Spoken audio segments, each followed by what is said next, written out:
Hello everyone, welcome to Touch to Click. In today's video, I'll show you exactly how to create a URL link for a folder in a simple and easy way, so you can quickly share it with anyone. Now let's get started.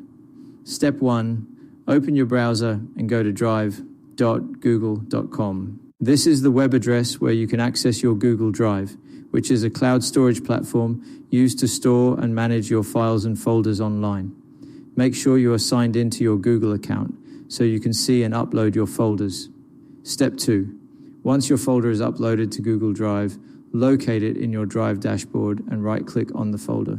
Right-clicking opens a menu with different options related to that folder, such as sharing, renaming, or moving it. This step is important because it gives you access to the sharing settings. Step 3. From the menu that appears, select Share and then click on Copy Link.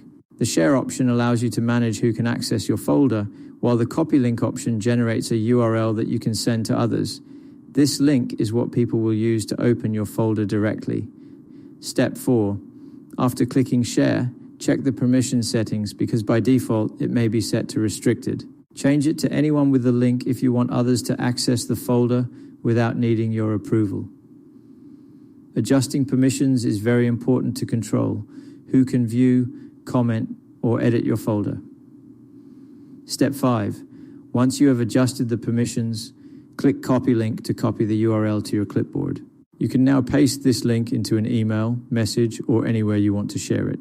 This completes the process of creating a URL link for your folder.